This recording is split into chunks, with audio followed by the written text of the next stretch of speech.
I joined the Air Training Corps when that was first formed in 1941, and that was really the start of my liking to and wanting to join the RAF and join the bomber crews, because we used to go to RAF Odium for different lectures and that in the Air Training Corps, and while we're there we were often had flights in various aircraft, having a written permission from the parents to fly. And my first aircraft was the Tiger Moth that I flew in. Then on another occasion I went up in a Blenheim aircraft, sitting in the gun turret. Of course the gun turret was made safe, or the guns were made safe, and from there it got me bugged that I wanted to join the Air Force. Not only that, along the same time, one afternoon in the garden, I was actually digging a shelter for the bombers, and there's a whole load of aircraft coming down across the sky from the Reading area, and it turned out to be the first thousand aircraft raid on Cologne. They come over the village, and I stood there along with the other neighbours watching these aircraft. And we could see the gun turrets moving, the guns moving, the chaps waving to us as they was flying over, and that really gave me the bug to join the RAF and hopefully become a member of a bomber crew, which eventually I did, joining up in the actual Air Force on the 29th of March 1943, and I had to report to Lord's Cricket Ground for my where I joined the service, and we had all the inoculations, etc.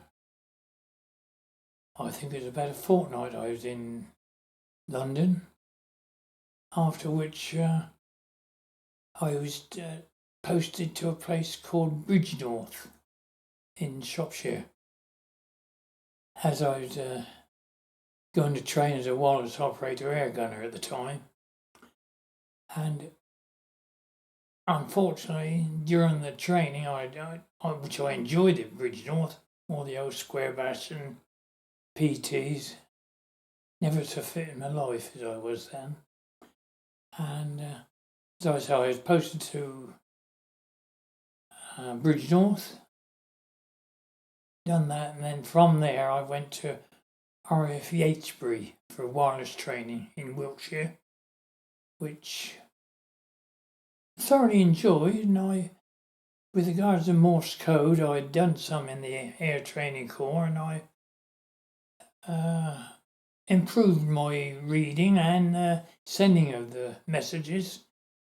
But unfortunately, when it got round to technical details, I'm afraid Freddie come unstuck. And because we used to have tests every so often to make sure that we could carry on in the course. But as I say, I failed one of the tests, and I remustered to a straight air gunner. That was, I had to go to Sheerness for the remustering, and there I met some other chaps that had been on a pilot's course and a bomb aimer's course, and become very friendly with them. In actual fact, Les Duncan from Sunderland, we palled up very well, very quickly, and in actual fact, in the end, he became our tail gunner on the crew that I was flying with, which was quite exciting because we were inseparable in those days. We both done our another course of physical training, etc. in Bridlington, Yorkshire, along the seafront. There's no parade grounds or anything, so it was all done along on the promenade, which was a bit drafty at times, as we was there in the winter months. But anyhow, from there we were posted to number 7 AGS in Stormy Down, South Wales. And of course, we didn't know until we both arrived there that we was going to meet again, because the various chaps went to various units of the different gunnery schools. But fortunate for me, Harry and Les came to the same gunnery school, and we got on marvellous. And although we weren't actually in the same classrooms for our lectures, etc., we became good friends. And when it come round to we had to start using guns to fire, it was quite exciting, really, thinking we was going to go straight into the aircraft and use Browning, 303 Browning guns.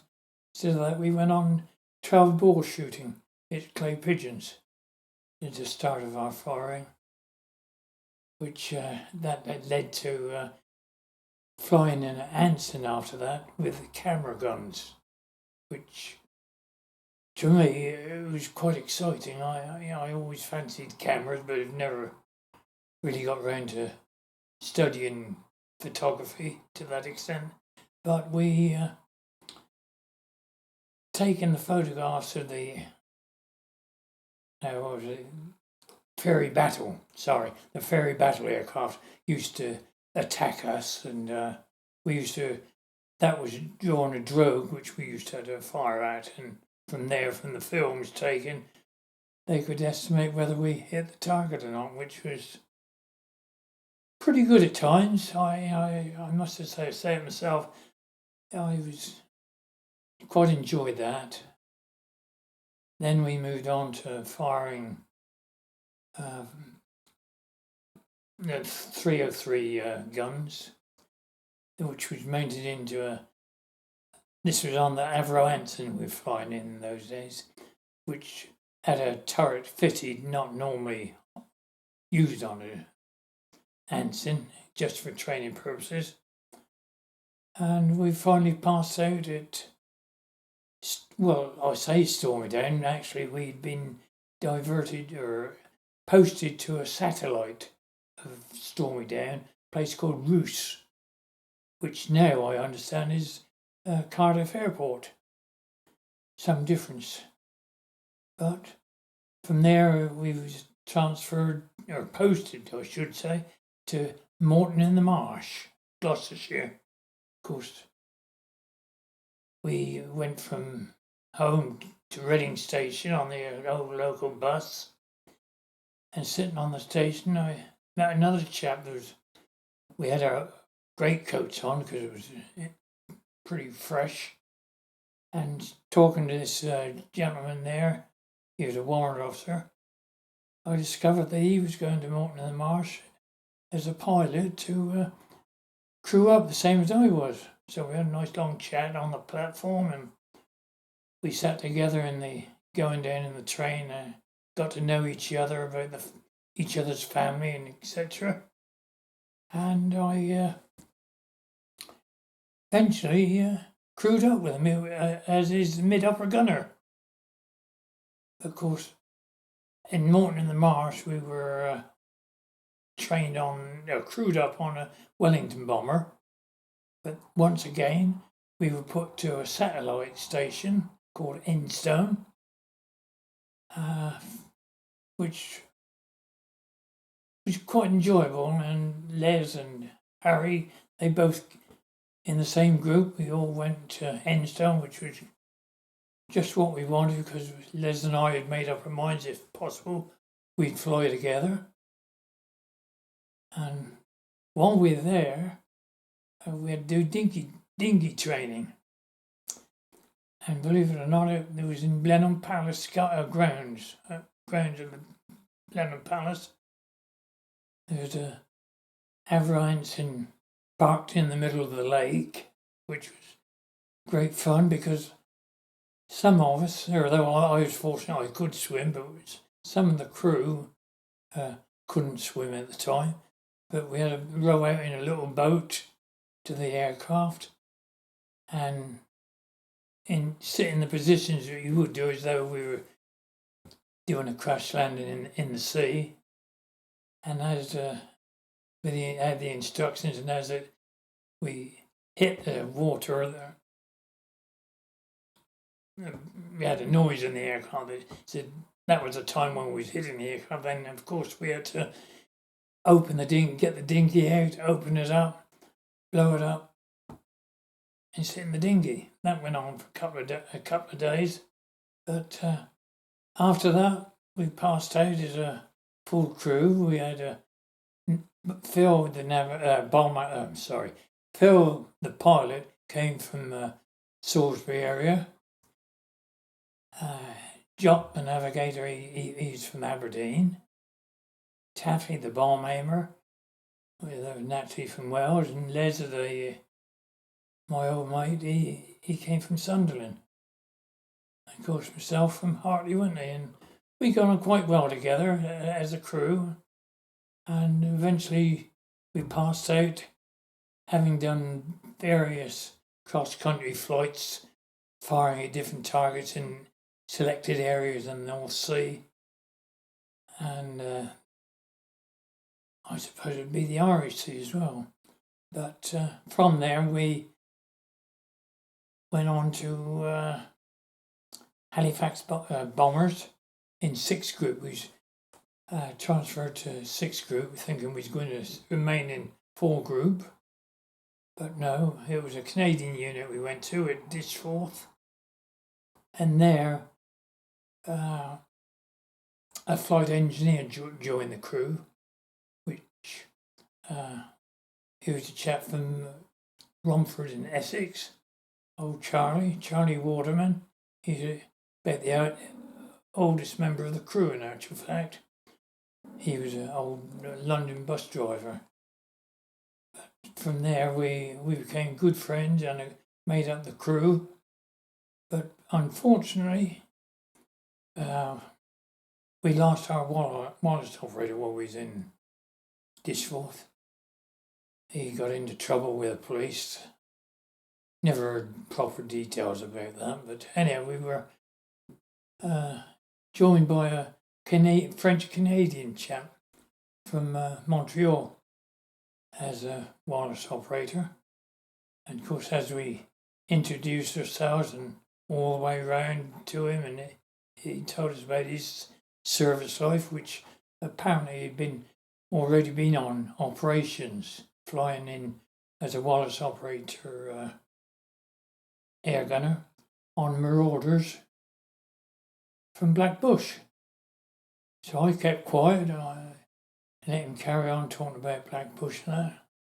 And I asked him about the different pubs in Hartley, wouldn't he? And he discovered that I come from Hartley, went in. We had a quite nice old chat from that, but we'd done all the similar things that we'd done at OTU when we was at Ditchforth. And we finally got transferred, or posted, should I say, to 102 Squadron. But prior to that, we were actually told we was going on leave for a fortnight and joining a squadron in South Africa. But